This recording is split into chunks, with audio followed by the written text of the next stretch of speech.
What's up everyone? Welcome back to my kitchen for another video. My name is Derek from Simnett Nutrition, and today I'm going to be talking to you guys all about knives and cutting boards. One of my main goals with this channel is to help you live healthier and more fulfilling lives. And in order to do that and to take control of your health, you need to be making your own meals. And in order to do that, you need to know your way around the kitchen and you need to have yourself set up right. So in this video, I'm going to cover how to choose a proper knife that is best for this plant-based lifestyle. I'll talk about how to properly hold the knife, and we're also going to cover cutting boards because I think this is an often overlooked piece of kitchen equipment that people don't consider very much. I'm also going to make a follow-up video to this, which is going to cover how to use the knife and actually like chop veggies and get better at that, and then also how to make your time in the kitchen more enjoyable and quicker.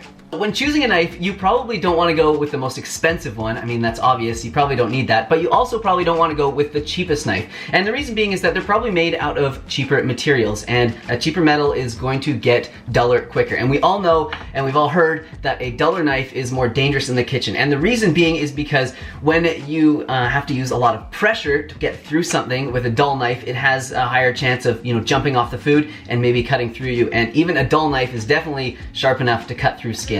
So yeah, you definitely want to get a good knife that's going to stay sharp for a while. So this knife is my favorite knife to use, that I use the most, and it's my best knife, and it's by a company called Global. This company is not sponsoring me or anything. I just really like their knives, and I know that they're really good quality knives for the price. So this one was about $140, which might seem like a lot at first, but when you consider how often you're going to use it and how long you're going to have it for, it's a really good investment.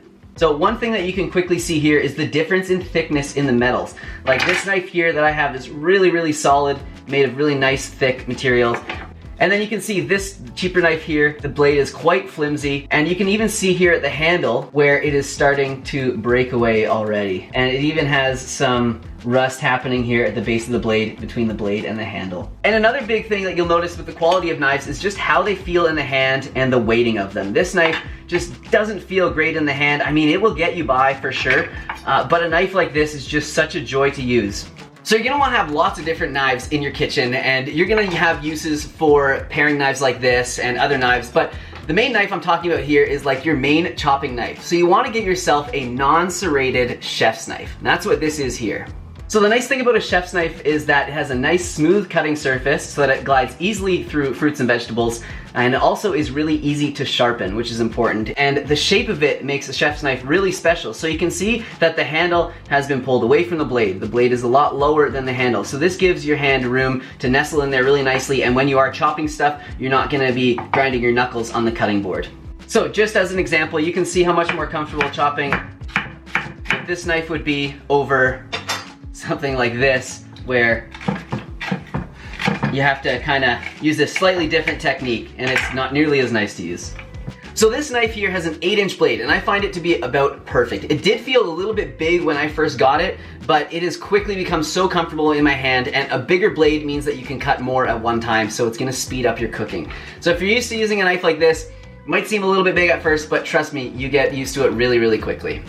So I think at this point, it's probably important to learn how to properly hold the knife. So the biggest mistake that I see a lot of beginners make in the kitchen when holding a knife is they hold it like this. Like they're in some 90s horror movie trying to fend off some bad guy. But no, you really want to hold it properly. When you hold a knife like this, sure, it might give you a good reach for jabbing a bad guy, but you really want maximum control when you're holding a knife. And this, you can see that I can move it around in my hand, and it's just not nearly as stable. So it's kind of difficult to describe, but basically you want to pinch the blade in between your thumb and your index finger, and then have the handle resting in your palm like this. So this is going to give you the most amount of control, and it will give you a lot of speed and accuracy and prevent any unwanted cuts. So one cue that I was taught to sort of master this technique is to imagine that there's a hole in the knife right here, right around the balance point, and try and pinch your two fingers together through that hole. And that was kind of what was taught to me on how to hold it. And trust me, I know it may seem awkward at first to hold a knife like this, but it will speed up your cooking so much in the long run. So it might be a little awkward at first to get used to, but I promise you,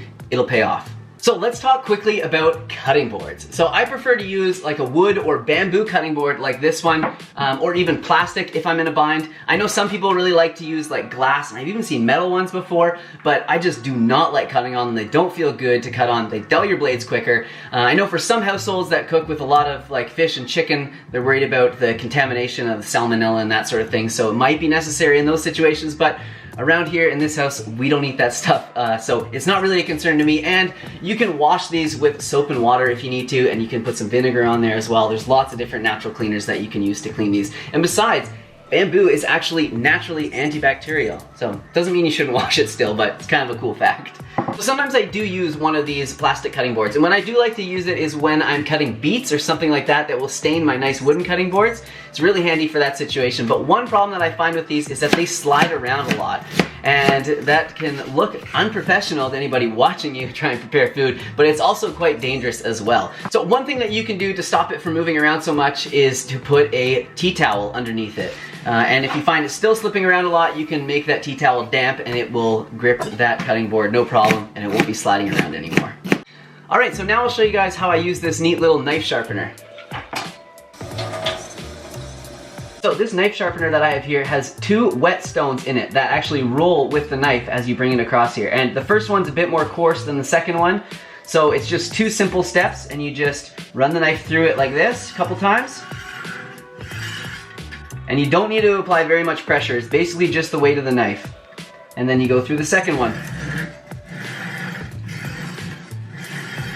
And then you're always going to want to wipe your knife off afterwards to get any of the, knife shavings or any debris off it. And there you have it, you're left with an extremely sharp knife. It was so simple. Alright, so I think that's probably it for this video. Thank you guys so much for watching. I hope you guys learned something from it, and definitely come back for the next one where we really get into things and we talk about how to actually use this knife, chop food up even better, and I'll share a tip with you guys on how to make your food cook quicker and taste even better, just with some simple chopping techniques. So thank you again for watching. Hit the like button if you learned something, subscribe if you want to see more from me, and let me know what you thought in the comments down below. See you guys soon with another video.